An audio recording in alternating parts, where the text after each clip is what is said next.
SmartScope M5 EY3 is a handheld digital retinal camera that enables non-mydriatic eye fundus examination and documentation of patient data through digital images and video. First, let's go through the basic use and settings of the device. Power on and off the device by pressing the left soft key. Attach the EY3 optics module by pressing it firmly into place until you hear a click. To detach the module, slide the release button.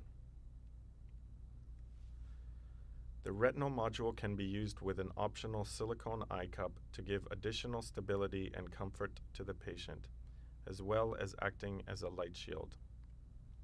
Attach the silicone eye cup by pressing its base into the optics module. Imaging settings. Still or video capture mode is selected in the EY menu. To activate the menu, press and hold the right soft key. The icon on the top left corner of the screen indicates the selected mode. Illumination mode. The camera has 3 different illumination modes which can be changed in the EY menu. As a default setting, infrared light is used for targeting the eye fundus and white light flash is used to capture a true color image. If preferred, the image can also be captured using infrared light only. This will produce a grayish color image. Also, a constant white light illumination can be selected, but mydriatic drops need to be used. Illumination level. The illumination of the white light flash is adjusted by pressing the left and right arrow keys. There are altogether 10 brightness levels with a default value of 5. Suitable illumination for a person who has blue eyes is typically in the 3 to 5 range. For brown eyes, 6 to 8 is recommended, and for very dark eyes, 8 to 10. The level of infrared light brightness is adjusted in the EY menu. Focus mode. The focus mode can be switched by short pressing the right soft key. The icon on the top right corner of the screen indicates the selection. M indicates manual focus and A autofocus. When manual focus is selected, you will need to adjust the diopter scale for the refractive error of the patient. By pressing the arrow keys up and down, you can change the focus of the camera. Each click is approximately equivalent to 1 diopter. If autofocus is used, there is no need to adjust the focus. However, the camera is slightly more sensitive to movement in the patient's eye and the stability of the user's hand. For this reason, it is slightly easier to start practicing with a manual focus. We will now look at some of the other menu options. Shoot mode. With autofocus, there are 2 shoot modes that you can select from the EY menu, normal and auto. With normal shoot mode, the shutter button operates like a standard digital camera with a step trigger. Pressing the button halfway first focuses the image, and the image is taken when the button is pressed all the way down. With auto shoot mode, you only need to press the shutter button halfway down and the camera focuses and takes the image automatically. Mark side. After each image, it is possible to mark which eye was examined. Marking side feature is enabled from the EY menu. When enabled, the camera will prompt the user to verify left eye or right eye after the captured image. The side is marked to the file name and the image with the identifiers OS for left eye and OD for right eye. For video files, the side is always marked only to the file name. With SmartScope, it is possible to capture red-free images using the green channel. This is enabled in the EY menu. When activated, the camera will save 2 images for every picture taken, a red-free image in addition to a standard color image. Next, we will go through the steps for achieving optimal image quality during a SmartScope retinal examination.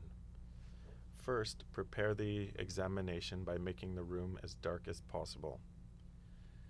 The two key tricks in getting optimal image quality are proper technique and proper patient direction. To ensure the camera is stable for the image, it is recommended that both the patient and examiner are seated during the exam.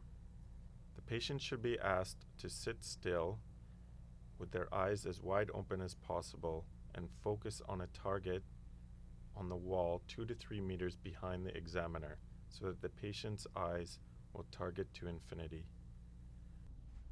It is also possible to use the camera for patients lying down. Turn on the infrared aiming light by short pressing the left soft key or pressing the shutter button halfway down. Hold the camera with one hand and support the optics module with the other hand, keeping the outer side of the left hand against the patient's forehead. Start approaching the eye from about a 10 centimeters distance. The camera should be positioned in a direct line to the center of the pupil. Keep the pupil in the center of the display and approach it until you can see the reflection from the retina, which will appear as grayish with the infrared light.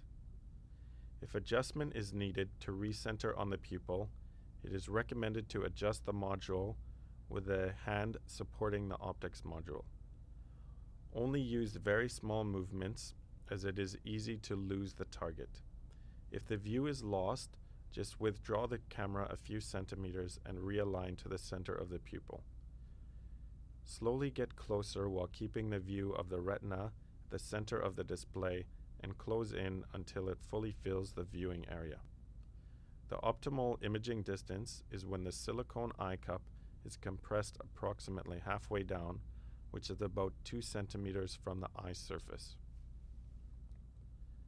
Capture image by pressing the shutter button. In order to ensure a good quality of examination, you should take multiple images. By trying different illumination and focus levels, you can find the optimal settings for each individual patient. If multiple patients are examined during one setting, create a new file folder for each patient by pressing and holding the middle key. If you want to preview images, go to the device menu and select Preview Images. Note that preview is intended only for a quick reference, as the image quality is only thumbnail. Images are uploaded to a computer by placing the SmartScope in its cradle. Image transfer works through a USB connection in a similar way to any other digital camera. Finally, let's go through some common mistakes with the help of some sample images.